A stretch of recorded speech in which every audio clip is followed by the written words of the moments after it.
애굽에서 인도를 받은 이스라엘은 광야에서 하나님을 경험하기 시작합니다. 예전에는 잠을 자도 너무 피곤해서 몸이 피곤하다 못해 아픈 가운데 자고 또 내일은 어떻게 살아야 하나 두려운 가운데 잠을 자야 했다면 이제는 하나님의 돌보심 안에서 그 잠조차 행복이 되고 기쁨이 되는 잠을 자기 시작합니다.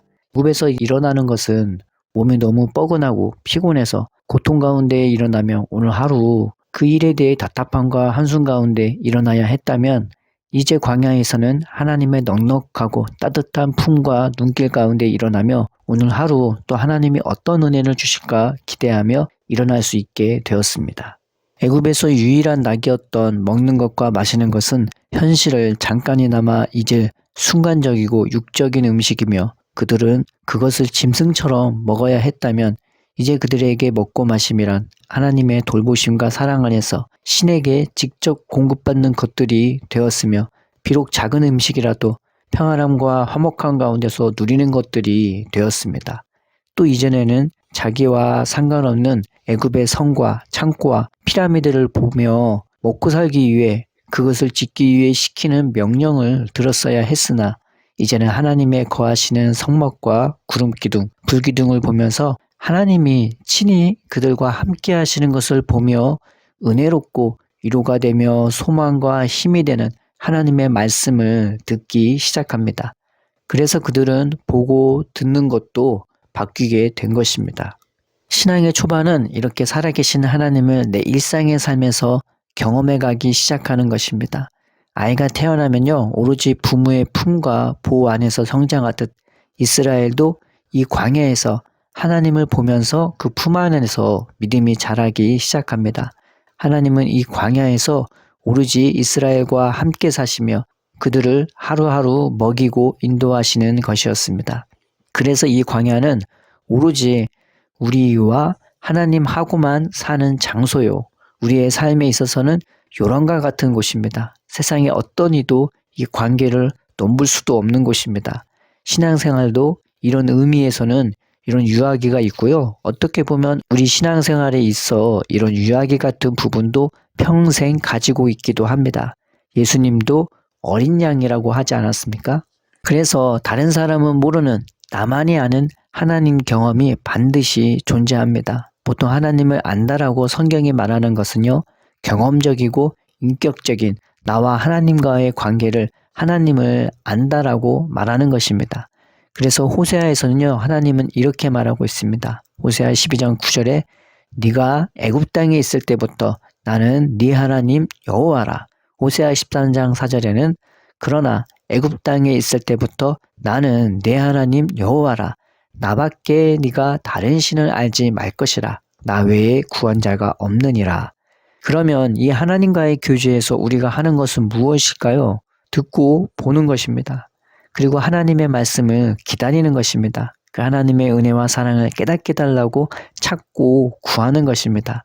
그 하나님의 사랑과 은혜를 우리가 하루하루 듣고 보며 깨닫게 될 때에 그것들이 우리의 먹을 양식이 되고 또 그것들이 우리의 성장이 되고 또 그것들이 우리의 삶을 인도하는 것입니다. 이 눈과 귀가 열리기 시작하면 나의 삶에 태어날 때부터 지금까지 함께 하시며 앞으로도 인도하실 하나님이 보이고 들리고 믿어지는 것입니다. 성경은 이렇게 얘기하죠. 이사야 52장 12절에 여호와께서 너의 앞에서 행하시며 이스라엘의 하나님이 너의 뒤에서 호위하시니니 너희가 황급히 나오지 아니하며 도망하듯 다니지 아니하니라. 그래서 이스라엘은 그 하나님의 신실하심과 성실하심을 날마다 맛보며 누리면서 하나님을 알게 된 것입니다. 그래서 이 하나님을 경험하기 시작하면요, 우리도 다윗과 같이 고백하게 됩니다. 시편 23편에 여호와는 나의 목자시니 내가 부족함이 없으리로다. 이 에스더 순저 여사가 자기 남편에 대해 이런 고백을 합니다. 여보, 나는 여보가 너무 좋아요. 부족한 게 없어요. 당신과 함께 사는 것으로도 세상 것을 다 가진 것 마냥 나는 차고 넘쳐요. 정말 부족한 게 없어요. 그런데 박마리아 말자 여사는 자기 남편에 대해 이런 고백을 합니다. 여보, 나는 여보가 너무 좋아요. 부족한 게 없어요. 당신과 함께 있으니 좋은 집도 있고 좋은 차도 있고 좋은 옷과 외식도 종종 하면서 당신 때문에 부족한 게 전혀 없어요. 이 두 여자가 자기 남편에 대해 고백하지만 부족함이 없다는 표현은 정말 다른 표현이지 않겠습니까? 그런데 다윗의 고백은 이 에스더 순자 여사의 고백과 같은 것입니다. 하나님 한 분만으로도 충분하고 부족한 게 없습니다 라고 고백하는 거죠.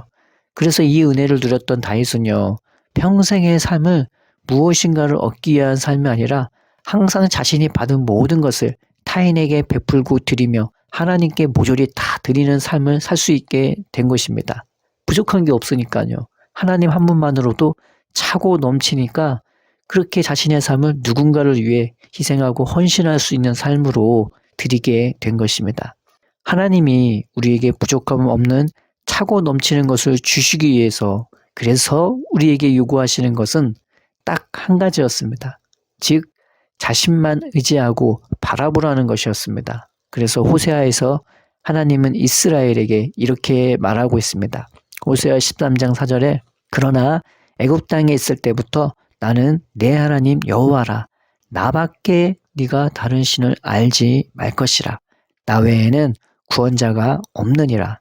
호세아 12장 6절에는 그런즉 너의 하나님께로 돌아와서 인애와 정의를 지키며 항상 너의 하나님을 바랄지니라.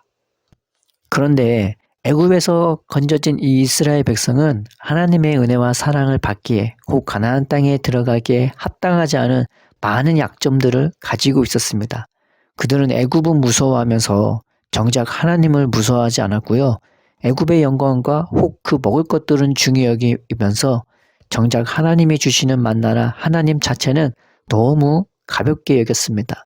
눈에 보이는 육적 현실에 대해서는 굉장히 민감한데 하나님에 대해서는 너무 무감각한 거예요. 그래서 그들은 광야 생활이 조금만 힘들거나 짜증나거나 불만족스러우면 자꾸 애굽을 돌아봤습니다. 가나안 땅에 들어가기에 그들의 상태는 총체적 난국이었습니다. 즉 그들의 몸은 애굽에서 나왔지만 마음과 삶은 아직도 애굽적이었던 것이었습니다. 그래서 그들은 힘든 일이 있을 때마다 하나님이 아닌 애굽을 바라봤던 것입니다.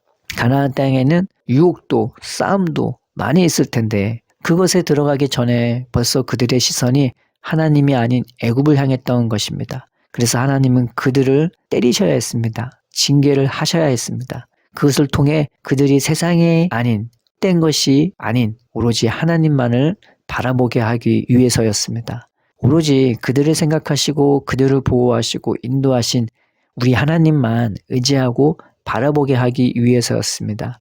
이 매를 통하여 이 징계를 통해 그들 속에 있는 무지와 완악함과 탐욕과 교만과 시기와 질투를 버리고 그들을 겸손과 온유와 순종과 믿음의 사람들로 바꿔주려 하신 것입니다. 그래서 성경은 다음과 같이 얘기하죠. 에스겔 20장 36절에 내가 애굽 땅 광야에서 너희 조상들을 심판한 것 같이 너희를 심판하니라. 주 여호와의 말씀이니라. 신명기 8장 5절에는 너는 사람이 그 아들을 징계함 같이 내 하나님 여호와께서 너를 징계하시는 줄 마음에 생각하고 16절에는 내 조상들이 알지 못하던 만나를 광야에서 내게 먹이셨나니 이는 다 너를 낮추시며 너를 시험하사 마침내 내게 복을 주려 하심이었느니라.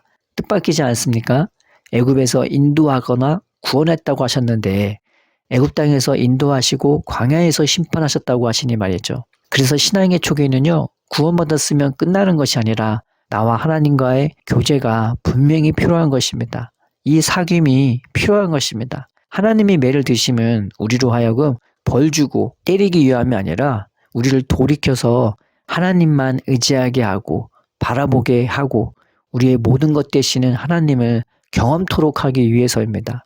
탐욕이 어디서 나옵니까? 시기와 질투와 비방이 다 어디에서 나옵니까? 두려움과 염려, 절망, 탄식이 어디서 나옵니까? 원망은 또 어디서 나옵니까? 의무고는 어디서 나옵니까?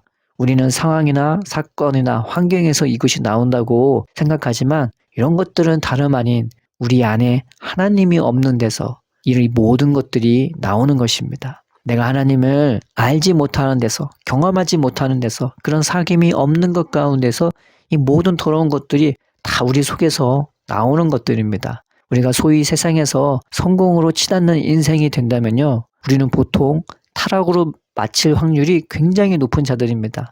성경의 대부분 왕들은요. 항상 번영하고 잘 되면 타락했습니다. 우리도 비슷하지 않겠습니까? 우리가 쉽게 뒤를 돌아보고 세상 것 소유하면 타락할 확률이 높은 우리의 연약함을 인지하며 세상을 바라보지 말고 애굽을 바라보지 말고 오로지 하나님만 바라봅시다. 우리가 세상의 것으로부터 오는 평안 말고 보이는 것으로부터 오는 평안 말고 오로지 하나님으로부터 오로지 우리 안에 계신 예수님으로부터 오는 그 생명과 평안을 받아 누리는 우리가 됩시다.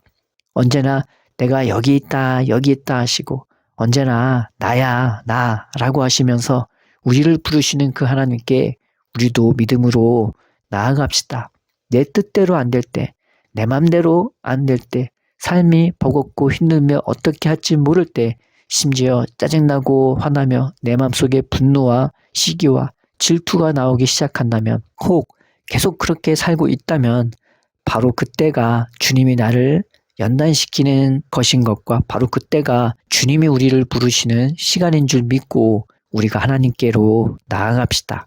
사랑의 매는요, 천사에게 마귀에게 해주신 것이 아닙니다. 이것은 하나님의 자녀에게만 베푸시는 하나님의 특별한 사랑입니다. 세상은 우리의 눈과 귀를 뺏는 것들로 가득합니다. 마치 그것을 가져야, 마치 그것을 먹어야 삶이 더 평안하고 안정되게 되고 건강하게 될 것으로 간구합니다. 그러나 하나님은 이것을 소유치 못하게 하는 매를 통해 우리로 하여금 세상의 것과 눈에 보이는 것이 아닌 오로지 하나님 안에서 누리는 평안과 쉼을 우리에게 넘치도록 주시기를 원하십니다. 우리가 세상의 것 못 얻었다고 낙담하지 말며 자신의 형편에 대하여 괴로워하지 말고 지금 나를 애타게 부르시는 하나님의 얼굴과 마음을 보면서 나를 여전히 사랑하고 계시는 우리 하나님께로 나아갑시다. 마가복음 1장 35절에 이런 말씀이 있죠. 새벽 아직도 밝기 전에 예수께서 일어나 나가 한적한 곳으로 가서 거기서 기도하시더니 예수님은요. 이 말씀할 때 거의 밤 늦게까지 일할 때였거든요. 수많은 사람들이 병든 자와 함께 예수님께 나오니까 예수님이 일일이 다 손을 얹어서서 기도해 주셨어요.